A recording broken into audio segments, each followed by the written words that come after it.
La puerta se cerró con un clic suave, casi educado.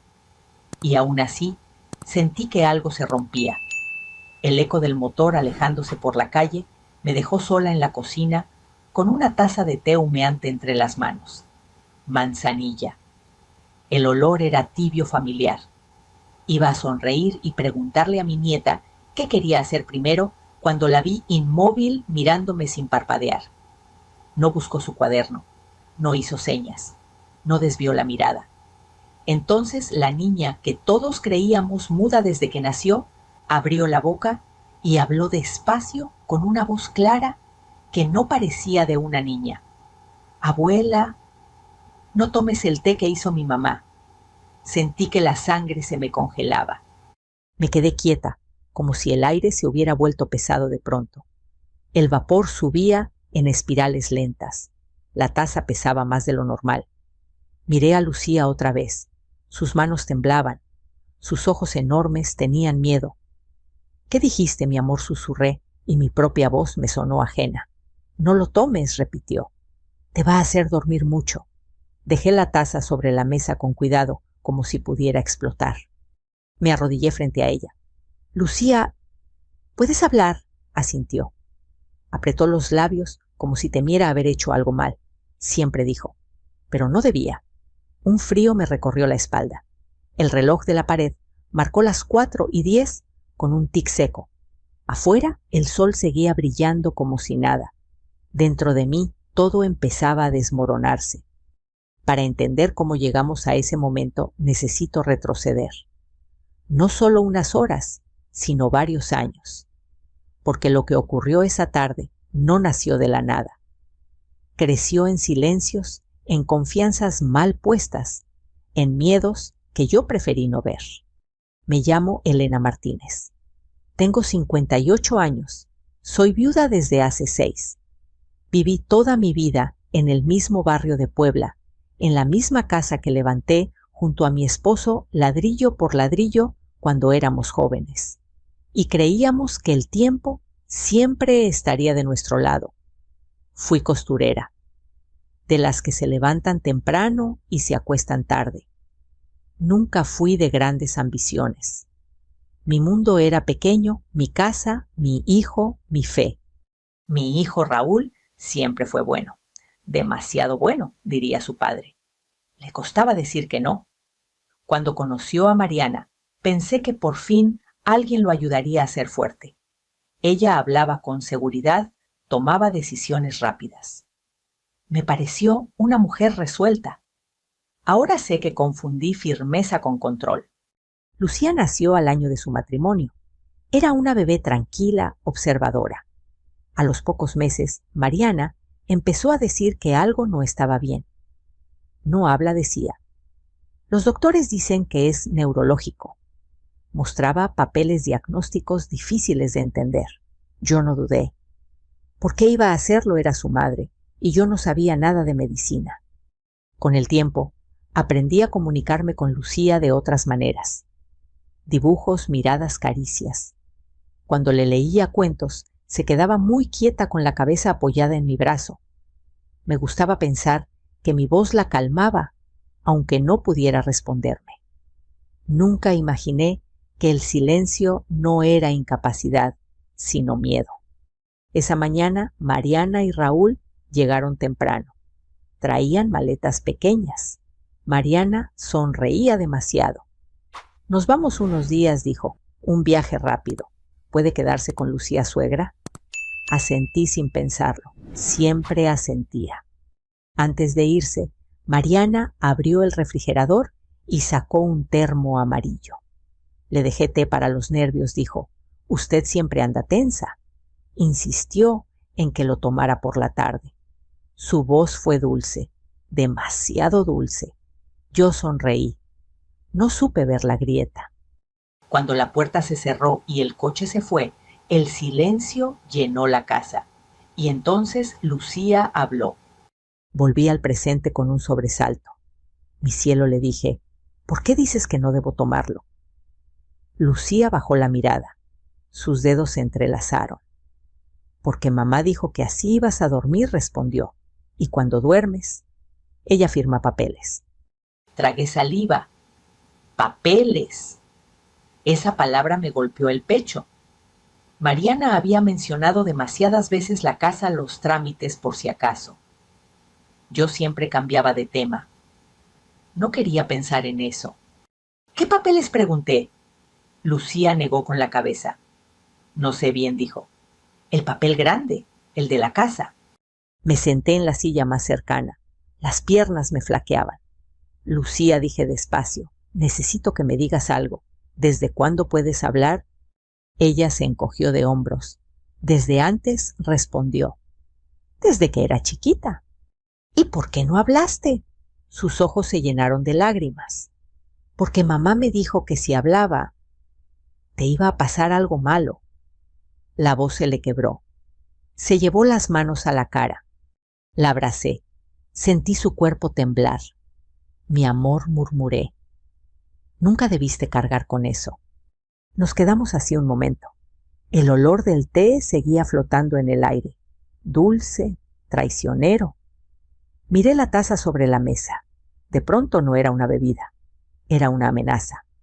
Lucía, le dije con la voz más firme que pude. Nadie te va a castigar por hablar. Nadie. Me miró con desconfianza, como si hubiera escuchado promesas así antes. ¿De verdad? ¿De verdad? Respiré despacio. Tomé el termo con cuidado y lo aparté. No lo tiré. Algo dentro de mí sabía que no debía hacerlo.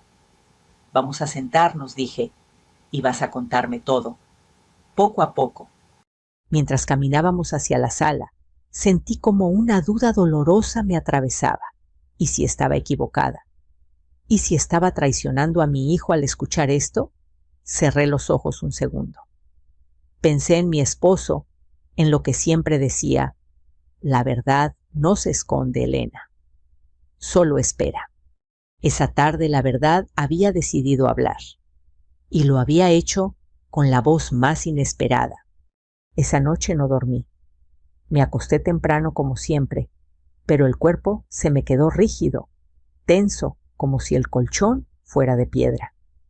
Cada vez que cerraba los ojos, veía la taza de té humeando sobre la mesa, el color amarillo del termo brillando bajo la luz de la cocina. Escuchaba el tic-tac del reloj del pasillo y contaba los segundos preguntándome en qué momento había dejado de ver lo que estaba frente a mí. Lucía dormía en la habitación contigua. O eso creía. Me levanté 2 veces para asomarme con el corazón en la garganta, temiendo encontrarla despierta, llorando en silencio como tantas noches debió hacerlo antes. Pero dormía profundamente, abrazada a su muñeca sin un ojo. La vi respirar despacio y sentí una punzada de culpa. ¿Cuántas veces había pasado por esta misma casa sin escuchar lo que realmente estaba pasando? Me senté en la sala, con una manta sobre los hombros, y miré las fotos familiares colgadas en la pared. Raúl de niño, con la rodilla raspada y una sonrisa grande. Mi esposo, el día que inauguramos la casa, orgulloso con las manos llenas de cemento. Mariana, sonriente el día de la boda tomada del brazo de mi hijo. Todo parecía normal en esas imágenes. Demasiado normal. Pensé en mi hijo, en cómo había bajado la mirada tantas veces cuando Mariana hablaba por él, en cómo se quedaba callado cuando ella corregía mis palabras frente a otros. Mi mamá se confunde, decía Mariana riendo, ya sabe la edad. Y yo sonreía incómoda, sintiéndome torpe vieja. Ahora cada uno de esos recuerdos se reacomodaba en mi mente como piezas de un rompecabezas oscuro. Al amanecer preparé café. No té. El olor fuerte del café me devolvió un poco de claridad. Lucía apareció en la cocina con pasos pequeños todavía en pijama. ¿Dormiste, abuela?, preguntó en voz baja. Un poquito mentí. Ven, siéntate. Desayunamos en silencio. Yo la observaba mientras comía despacio, como si temiera hacer ruido. Esa costumbre me partió el alma. Lucía, le dije con suavidad, No tienes que hablar si no quieres. Podemos ir despacios. Ella asintió, pero después de unos segundos dijo: quiero contarte. Me duele aquí y se tocó el pecho cuando no cuento. Respiré hondo. Entonces dime, mi amor, lo que recuerdes. Lucía empezó a hablar con frases cortas, a veces repitiéndose, buscando las palabras. Mamá escribía tu nombre, dijo, muchas veces, en papeles blancos. Yo estaba en la escalera. Ella no me vio. ¿Cuándo fue eso?, pregunté. Muchas noches, respondió. Cuando papá dormía, mamá decía, se detuvo frunciendo el ceño, decía que tú eras vieja, que no entendías. Sentí un golpe seco en el pecho, no por la ofensa, sino por la frialdad con que había sido pensada. Y que más decía, Lucía se encogió de hombros. Decía que la casa iba a ser de nosotros, que solo faltaba una firma. Firma. Otra vez esa palabra. Lucía, dije con cuidado. ¿Alguna vez viste a tu mamá poner algo en el té? Asintió rápido, como si esa imagen estuviera muy clara en su mente. Un polvito, dijo, de un frasco azul. Lo escondió después. Te dijo algo Lucía, bajó la voz. Me dijo que no dijera nada, que si hablaba, tú te ibas a enfermar mucho. Se le llenaron los ojos de lágrimas. Empezó a temblar. La abracé fuerte. Ya pasó, le dije. Ya me lo dijiste. Estoy aquí. Ese mismo día tomé una decisión que me dolió más de lo que esperaba. Tenía que fingir. Fingir que creía el viaje. Fingir que confiaba. Fingir que el té me había hecho daño. Y para eso necesitaba ayuda. Llamé a Rosa, mi vecina de toda la vida. Había sido enfermera y siempre fue discreta. Rosa, le dije, necesito que vengas. Es importante. Llegó esa tarde. Miró la taza del termo, mi cara pálida. No hizo preguntas innecesarias. ¿No lo tomaste?, preguntó. No respondí. Pero necesito saber qué tiene. Rosa frunció el ceño. Puedo llevar una muestra a un laboratorio privado, dijo. Conozco a alguien. No es rápido, pero es seguro. Asentí. Gracias. Mientras ella tomaba la muestra con cuidado, Lucía observaba desde la puerta, agarrada al marco. Es una niña muy callada, comentó Rosa. Lucía me miró dudando. Yo le sonreí. Ya no tanto, dije. Rosa no preguntó más. Los días siguientes fueron una espera angustiosa. 3 días. 3 noches de poco sueño, de pensamientos que no se callaban. Pensaba en Raúl. ¿En qué pasaría cuando todo saliera a la luz? ¿Lo perdería? ¿Me odiaría por enfrentar a su esposa? A veces el miedo me hacía dudar. Me sentaba frente al teléfono y pensaba en llamarlo, en advertirle. Pero algo me detenía. Si lo hacía, Mariana lo sabría. Y entonces todo se vendría abajo. El 4.º día, Rosa me llamó. Elena dijo con voz grave. El té tiene un sedante fuerte y un laxante. No mata, pero deja a una persona mayor fuera de combate por días. Colgué y me quedé sentada mirando la pared. No lloré. Sentí algo distinto. Una certeza fría. Ya no podía hacerme la distraída.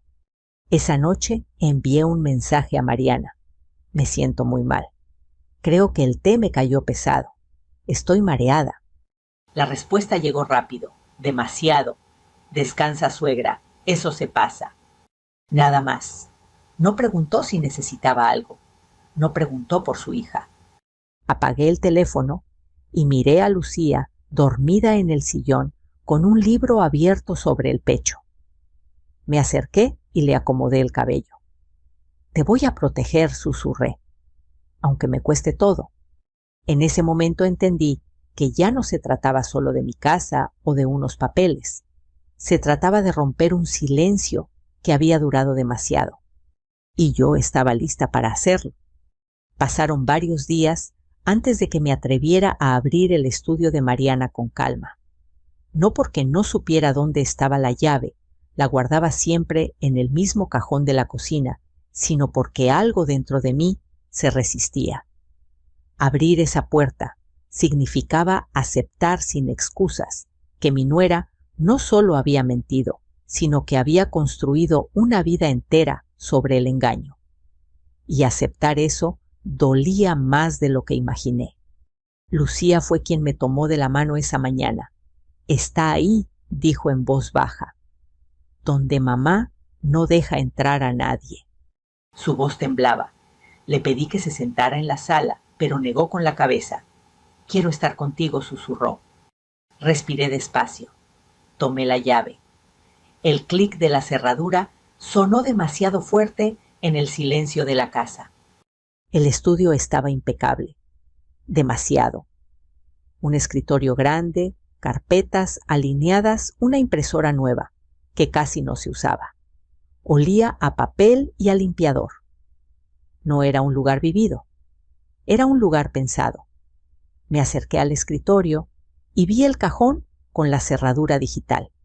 «Mamá siempre pone el mismo número», dijo Lucía acercándose. «El de los cumpleaños de papá. Lo vi muchas veces». Tecleé los números con cuidado. ¡Pip! El cajón se abrió. Sentí un nudo en el estómago. Dentro había copias de mis documentos, mi identificación, recibos de predial, estados de cuenta antiguos. Todo ordenado en folders con etiquetas escritas a mano. En uno de ellos leí mi nombre. Elena M. «Dios mío», murmuré. Saqué el folder y lo abrí. Encontré hojas con firmas. Mi nombre una y otra vez, escrito con una letra parecida a la mía, pero no igual. El trazo de la E era más rígido. El remate final no coincidía.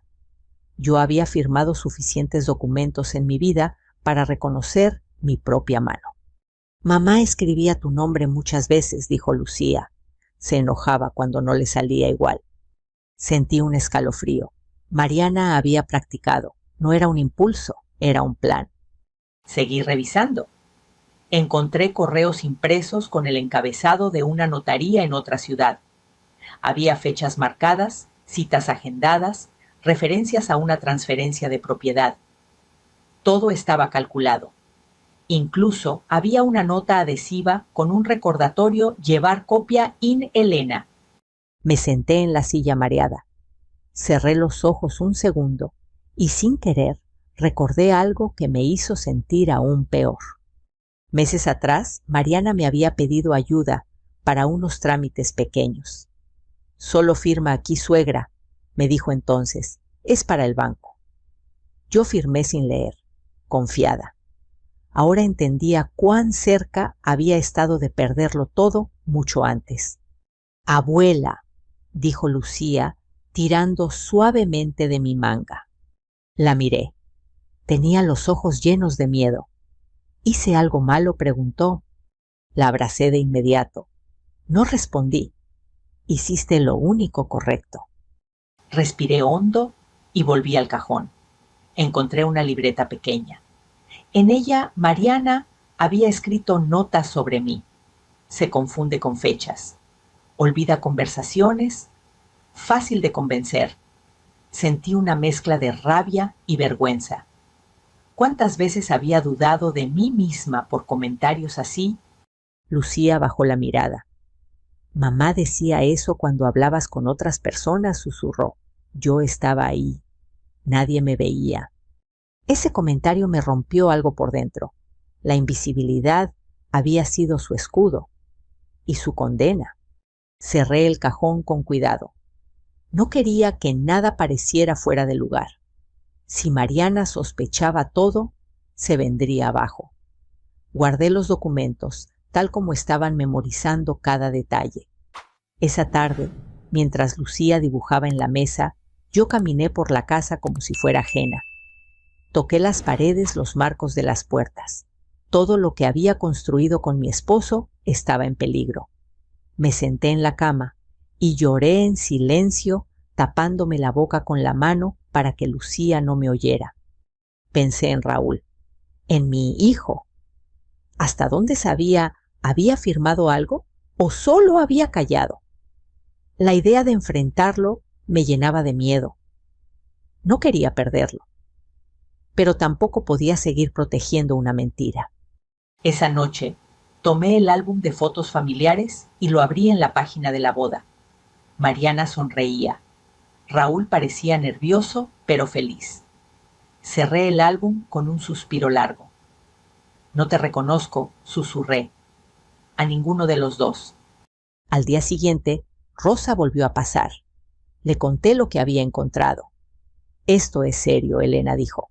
Necesitas un abogado y alguien que sepa cómo proceder sin que ella se entere. Asentí, ya lo sabía. Esa misma tarde llamé a Carlos, el hijo de una prima lejana. No hablábamos seguido, pero confiaba en él. Le expliqué todo con la voz baja, cuidando cada palabra. Hubo un silencio largo al otro lado de la línea. Tía, dijo finalmente, esto no se puede hacer rápido, hay que hacerlo bien. Necesitamos tiempo y pruebas sólidas. Tiempo. Esa palabra me dio miedo y alivio al mismo tiempo. Lo entiendo, respondí. Solo protégenos. Colgué y miré a Lucía, que estaba sentada en el suelo, concentrada en colorear. Mi amor, le dije, puede que esto tome un poco. ¿Está bien? Me miró y asintió despacio. Mientras tú estés conmigo, dijo, puedo esperar. La abracé. En ese momento supe que ya no había vuelta atrás. Había visto demasiado. Sabía demasiado. Y aunque el miedo seguía ahí, también había algo nuevo creciendo en mí, la determinación de no volver a callar jamás. Los días siguientes se estiraron como una cuerda tensa a punto de romperse. Carlos fue claro, desde el principio no había que precipitar nada. Si se mueve una pieza antes de tiempo, Mariana lo va a notar, me dijo, y cuando alguien así se siente acorralado, se vuelve más peligroso. Acepté, aunque me costó. Esperar siempre ha sido una de mis debilidades. Cada mañana despertaba con la sensación de que algo terrible podía ocurrir en cualquier momento. Me levantaba, preparaba el desayuno y fingía normalidad por Lucía, pero por dentro vivía en alerta constante. Cualquier ruido del teléfono me hacía brincar.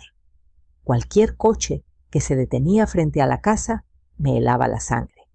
Rosa pasó varias veces esos días. Traía pan, se sentaba un rato, hacía conversación ligera, como si no estuviera ayudándome a enfrentar la peor traición de mi vida. Una tarde, mientras Lucía coloreaba en la mesa, Rosa me tomó del brazo y me llevó a la cocina. Ya hablé con el laboratorio, me dijo en voz baja. Necesitan unos días más para confirmar concentraciones exactas. No quieren equivocarse. Asentí. Que se tomen el tiempo que haga falta, respondí. Prefiero esperar que fallar. Esa noche casi no dormí. Me quedé sentada en la cama, mirando el techo, escuchando el viento golpear suavemente las ventanas. Pensé en mi esposo, en lo que diría si estuviera aquí. Siempre fue un hombre sencillo, pero tenía un sentido de justicia muy claro. No dejes pasar lo que está mal solo por no hacer ruido, solía decirme. Yo había hecho ruido muy pocas veces en mi vida. 2 días después, Carlos me llamó. Ya tenemos algo más sólido, dijo. El laboratorio confirmó sedantes y laxantes en dosis suficientes para incapacitar a una persona mayor durante varios días. No es letal, pero sí intencional. Sentí que el estómago se me cerraba. Aunque lo esperaba escucharlo en voz alta, era distinto. ¿Qué sigue?, pregunté. Ahora necesitamos armar el expediente con calma, respondió. Declaración tuya, análisis, copias de documentos y la declaración de Lucía. Pero eso hay que hacerlo con mucho cuidado. Miré a mi nieta, que estaba sentada en el piso armando un rompecabezas. Ella se pone nerviosa cuando habla de su mamá, dije. No quiero lastimarla más. Lo sé, dijo Carlos. Por eso será con una psicóloga infantil. Nada de interrogatorios, todo a su ritmo. Colgué y sentí una mezcla de alivio y miedo. Esto iba en serio. Ya no era solo una sospecha, era un proceso. Esa misma tarde ocurrió algo que no esperaba. Raúl llamó. Vi su nombre en la pantalla y dudé. Lucía estaba en su cuarto. Contesté. «Mamá», dijo él. Su voz sonaba cansada, rota. «¿Cómo estás?» Tragué saliva. Mejor respondí. «¿Por qué llamas?» Hubo un silencio incómodo. «Mariana dice que estás enferma», continuó, «que el té te cayó mal». Miré el termo amarillo guardado ahora en una bolsa sellada dentro del armario. «Eso dice», respondí. Raúl suspiró. «Mamá», dijo, «yo no sé cómo decirte esto». Sentí un nudo en la garganta. «Dilo como puedas», le pedí. «Sé que algo está mal», admitió. «Mariana ha estado muy insistente con los papeles, con la casa. Yo le dije que esperara, que no era el momento». Cerré los ojos. «¿Y qué te dijo ella?», pregunté. «Que tú no entiendes», respondió. «Que te confundes, que si no hacemos esto, ahora lo vamos a perder todo». Sentí una punzada de dolor. «Raúl», dije despacio, «¿confías en mí?» Hubo otro silencio, más largo. «Sí», dijo al fin, «pero también tengo miedo».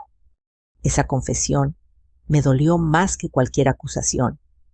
«Yo también tengo miedo», respondí, «pero hay cosas que no se hacen, ni siquiera por miedo». No le conté todo. No aún. Pero antes de colgar, me dijo algo que se me quedó grabado. «No voy a firmar nada sin hablar contigo primero». Colgué con las manos temblorosas. No era una traición total. No todavía. Pero tampoco era una defensa clara. Era un hombre atrapado. Esa noche, mientras preparábamos la cena, Lucía me miró de repente. «¿Mi papá está enojado?», preguntó. Me agaché frente a ella.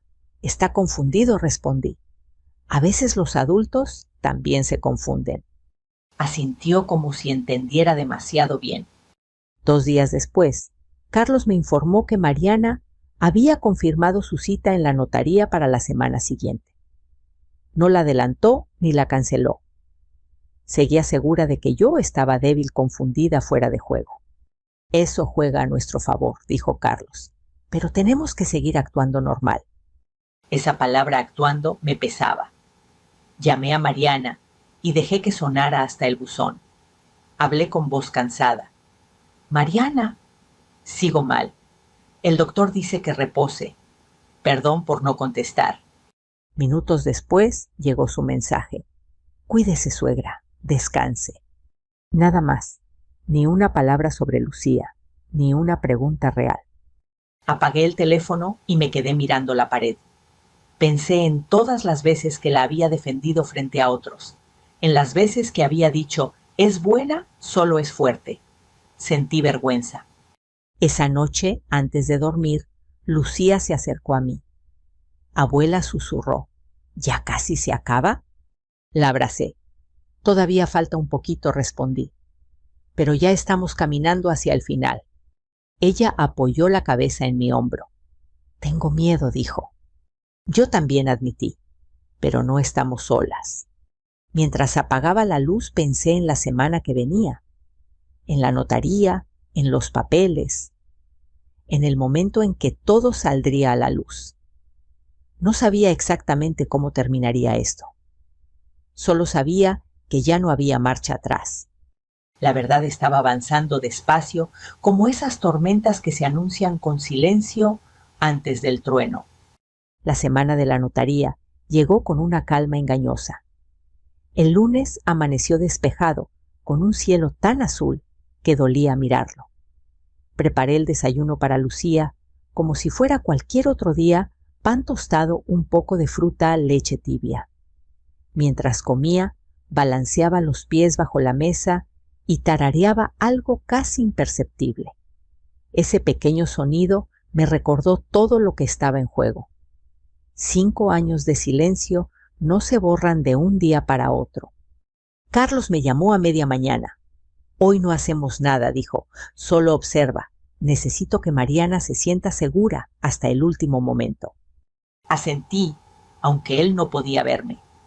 La seguridad de Mariana era la cuerda que necesitábamos tensar un poco más. Los días anteriores había seguido enviando mensajes breves calculados. Sigo débil. El médico dice que repose. Me cuesta concentrarme. Cada palabra me dejaba una sensación amarga, como si me estuviera traicionando a mí misma. Pero también sabía que esa actuación era necesaria para proteger a Lucía. El miércoles Raúl volvió a llamar. Esta vez su voz sonaba distinta, más baja. Mamá dijo, Mariana está muy nerviosa, no duerme bien. ¿Y tú pregunté? Hubo una pausa. Yo tampoco. Cerré los ojos. Raúl, dije, hijo, necesito que me escuches. Pase lo que pase esta semana, no firmes nada sin mí. Lo prometo, respondió casi en un susurro. Colgué con el corazón apretado. No sabía si podía confiar del todo, pero era algo. Una grieta en el muro que Mariana había levantado alrededor de él. El jueves por la tarde, Rosa pasó a vernos. Traía una bolsa con pan dulce y una expresión seria. El laboratorio entregó el informe final, dijo. Está completo, no hay dudas. Me mostró las hojas. No entendí todos los términos, pero sí lo suficiente. Sedantes, laxantes, dosis repetidas, intención clara. Sentí náuseas. Gracias, le dije, por no soltarme la mano. Rosa miró a Lucía, que dibujaba en el suelo. Esa niña es fuerte, dijo, pero necesita descansar. Asentí. Esa noche, Lucía se quedó dormida temprano.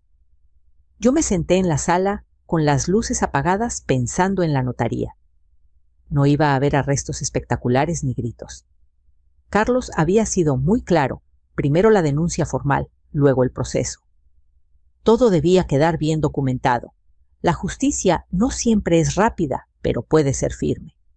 El viernes, el día de la cita, Mariana no llamó, no escribió, nada. El silencio era su forma de control. Carlos me indicó que no fuera a la notaría. Todavía no dijo.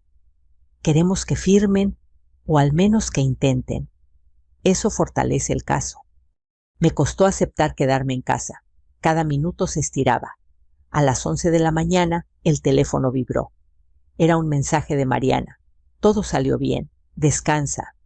Leí esas palabras varias veces. Todo salió bien. Sentí un escalofrío. No murmuré. Todavía no. Carlos me llamó poco después. ¿No firmaron?, dijo. El notario pidió más documentos. Mariana salió molesta, pero no sospecha nada. Solté el aire que no sabía que estaba conteniendo. ¿Y ahora presentamos la denuncia?, respondió. Con todo. Ese mismo día por la tarde, llevé a Lucía con la psicóloga infantil que Carlos había recomendado. La sesión fue corta. La especialista fue paciente suave. No hizo preguntas directas. Dejó que Lucía hablara cuando quiso. Yo esperé afuera, con las manos sudorosas. Cuando salió Lucía se veía cansada pero tranquila. ¿Estuvo bien?, le pregunté. Asintió. Me escuchó, dijo. No se enojó. Esa frase me atravesó el corazón. Esa noche, Carlos me confirmó que la denuncia había sido aceptada. El proceso iba a tomar tiempo, pero ya no había vuelta atrás. En los próximos días, me dijo, van a llamar a Mariana y a Raúl para declarar. Me senté en la cama exhausta. Lucía se acercó y se acomodó a mi lado. Abuela, dijo. Ya terminó, la abracé, todavía no respondí, pero ya empezamos a caminar hacia el final. Apagué la luz y me quedé despierta escuchando la respiración de mi nieta. Pensé en todo lo que había perdido por confiar ciegamente y en todo lo que estaba a punto de recuperar por atreverme a escuchar. La justicia no llegó de golpe, llegó paso a paso. Y aunque el miedo seguía ahí, también estaba naciendo algo nuevo, la certeza de que esta vez no me iba a quedar callada. La llamada llegó una semana después, un martes por la mañana, cuando el café todavía estaba caliente y el sol apenas entraba por la ventana de la cocina. Reconocí el número de inmediato. Era Carlos. Elena dijo sin rodeos: «Ya hay fecha para las declaraciones. Y hay algo más, el Ministerio Público autorizó una orden para asegurar documentos en la casa de Mariana». Me quedé inmóvil con la taza suspendida a medio camino de los labios, cuando pregunté. Mañana respondió: «No es un arresto todavía, es una diligencia, pero es el principio». Colgué y me quedé sentada un momento mirando la pared. Pensé que sentiría alivio. En cambio, sentí un peso nuevo, porque una cosa es sospechar, reunir pruebas en silencio. Otra muy distinta es saber que todo está a punto de salir a la luz, que mi hijo tendría que enfrentarse a la verdad sin escapatoria. Lucía apareció en la cocina con su muñeca bajo el brazo. ¿Pasó algo?, preguntó. Me agaché frente a ella. Van a hacer preguntas, le dije. A los adultos, tú no tienes que decir nada hoy. Asintió, pero apretó fuerte la muñeca. Mi mamá va a estar enojada, susurró. Tragué saliva. No lo sé, respondí. Pero pase lo que pase, tú estás protegida. Esa tarde Raúl llamó. No sonaba nervioso, sonaba resignado. Mamá dijo: «Vinieron a la casa, preguntaron por papeles. Mariana está furiosa». Cerré los ojos. «Raúl», dije, «hijo, necesito que me escuches con atención. Lo que está pasando no es para hacerte daño, es para proteger a Lucía y a mí». Hubo un silencio largo. «Yo vi algunas cosas», admitió al fin. «Firmas, notas». Quise creer que no eran lo que parecían. Sentí un dolor sordo en el pecho. «¿Por qué no dijiste nada?», pregunté. «Porque tenía miedo», respondió. «Miedo de perder a mi familia, miedo de enfrentarla». Me apoyé en la mesa para no perder el equilibrio. «El miedo no justifica el silencio cuando alguien está en peligro», dije con suavidad. «Pero todavía puedes hacer lo correcto». Raúl respiró hondo al otro lado de la línea. «Voy a decir la verdad», dijo. «Todo lo que sé». Colgué con las manos temblorosas. No sabía si creerle del todo, pero era la primera vez que escuchaba esa firmeza en su voz desde hacía años. Al día siguiente, Carlos me acompañó a la fiscalía. El edificio era gris funcional, sin nada de la solemnidad que uno imagina cuando piensa en justicia. Esperamos en una sala pequeña con sillas de plástico. Lucía se quedó con Rosa. No quise que presenciara nada de eso. Cuando me llamaron, entré a una oficina iluminada con luz blanca. Un agente tomó nota mientras yo hablaba. Conté todo el té, los papeles, las firmas falsas, las palabras de Lucía dichas con miedo. Mi voz tembló al principio, pero se fue afirmando a medida que avanzaba.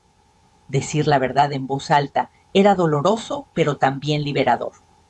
¿Está consciente de la gravedad de lo que denuncia?, preguntó el agente. Sí, respondí. Y de las consecuencias. Pero no puedo callar más. Salí de ahí agotada, como si hubiera corrido kilómetros. Carlos me ofreció agua. Lo hiciste bien, dijo. Ahora tenemos que esperar. Esa misma tarde, Raúl declaró: «No estuve presente, pero Carlos me contó después que había hablado con voz baja, sin dramatismos. Admitió que sabía de la presión por firmar, que había visto a Mariana practicar firmas, que había callado por miedo. Su testimonio no la salvaba, pero completaba el cuadro. 2 días después recibí otra llamada. Esta vez fue de un número desconocido. «Señora Martínez», dijo una voz formal. «Le informamos que su nuera, Mariana López, ha sido citada formalmente y enfrenta cargos por falsificación de documentos, intento de fraude y abuso psicológico infantil. Me senté. El mundo pareció girar despacio. ¿Está detenida?, pregunté. Será presentada ante un juez en las próximas horas, respondió. Se le notificará el proceso.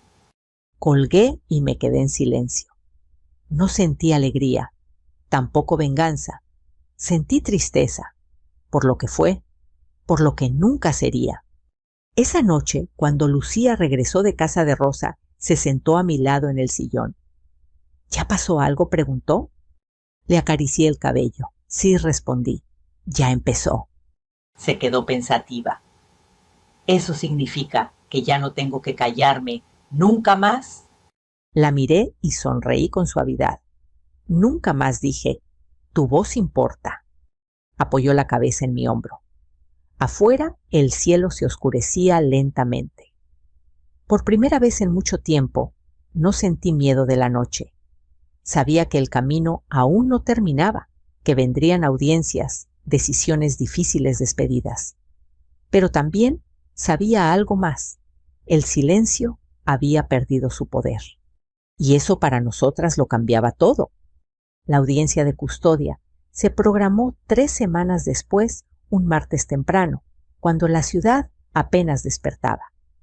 El edificio del juzgado familiar no tenía nada de imponente, paredes claras, pasillos estrechos, el murmullo constante de voces cansadas. Aún así, para mí, ese lugar pesaba más que cualquier catedral. Ahí se decidiría algo que no podía perderse, entre papeles, la seguridad y el futuro de una niña. Lucía se sentó a mi lado, con las piernas balanceándose sin tocar el suelo. Había elegido un vestido sencillo, morado, su color favorito. Antes de entrar, me tomó la mano con fuerza. Abuela, dijo en voz baja. Tengo que hablar. Me agaché para quedar a su altura. Solo si tú quieres, respondí. Nadie te va a obligar. Asintió despacio. Respiró hondo, como había aprendido a hacer en terapia. Raúl estaba del otro lado de la sala. No levantó la vista cuando entramos. Se veía agotado, más delgado. No sentí odio. Sentí una tristeza profunda.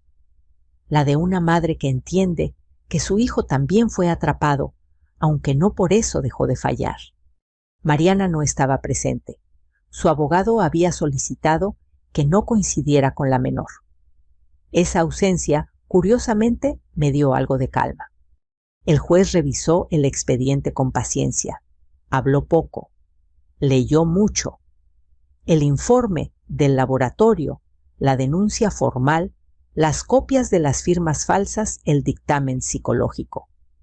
Cuando levantó la vista, sus ojos se posaron en Lucía con una seriedad suave.